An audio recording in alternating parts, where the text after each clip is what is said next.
In the Recreation and Parks movement, the Outdoor Recreation Resource Review Commission and its report was the movement's day in the sun. In terms of movements, no problem, no need for a solution. The purpose of the ORRRC report was to document the problem so that the federal government could address the outdoor recreation needs of the country, a country that was focused on increased leisure time and that possessed increased disposable income. The ORRRC report was the culminating event of the 80 to 100 year recreation movement. There is a lot of sociological research focusing on social movements. Christensen identifies 4 phases of a social movement.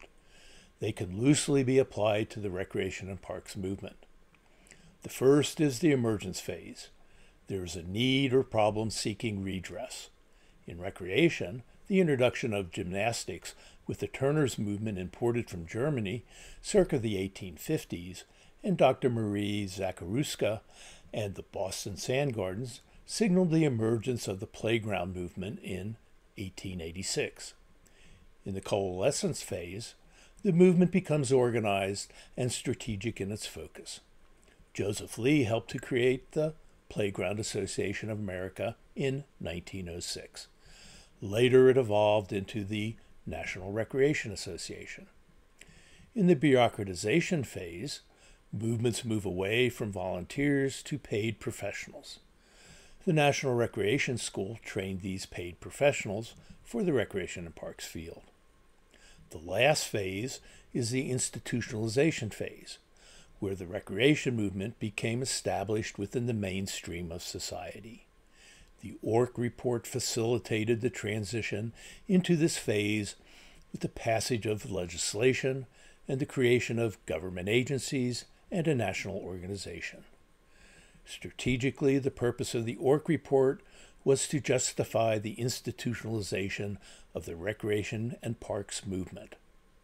Enter Marion Clausen and the economics of outdoor recreation. The argument was straightforward.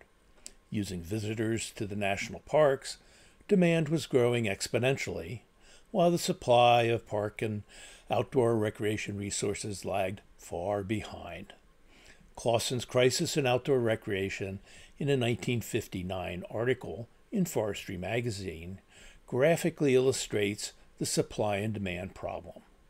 In layman's language, the article foreshadows his monograph in the ORRRC report. The following captions are adapted from his article. The parks are not located close to where people live. They are usually visited as part of the vacation travel during the summer months. There is need for parks located close to population centers. Overcrowded campgrounds occur frequently on national parks. Mission 66 is trying to alleviate the situation by increasing the number of campsites to 25,000. Beach facilities have difficulty accommodating visitors who flock to shores on hot summer days. Visitors traveling to the parks for outings find the traffic bumper to bumper and recreation areas overflowing. Damage to park facilities through vandalism adds greatly to maintenance costs. Many people carelessly abuse campsites. Dirty camps threaten sanitary conditions and pose fire hazards. Incessant overuse has a disastrous effect. Here, tourists crowd through corridors of ancient cliff dwellings at Mesa Verde National Park, Colorado. Clausen addresses the societal changes occurring in the 1950s. Families had increased disposable income, increased leisure time, and a shorter work week. There was increased mobility with the creation of the interstate highway system. Diana Shore was singing the theme song, "See the USA in Your Chevrolet," on her popular TV show, and that is exactly what people did. There was a crisis in outdoor recreation. Published in 1962, the ORRRC report justified action by the federal government. It facilitated a flurry of legislation, including the Wilderness Act of 1964, the Wild and Scenic River Act of 1968, and the National Trails Act, also of 1968. Many states passed parallel legislation, creating state systems also. A source of funding was necessary to purchase recreational lands. The Land and Water Conservation Fund was created to purchase inholdings for federal agencies and to fund monies back to the states for planning purposes. A federal agency was needed to administer the Land and Water Conservation Fund and to oversee the leisure needs in the nation. The Bureau of Outdoor Recreation was created. Unfortunately, it didn't become a cabinet-level position. There was a need to have one organization speak nationally for the recreation and park industry. In 1965, the National Recreation and Park Association brought together 4 separate recreation and park organizations into one national organization.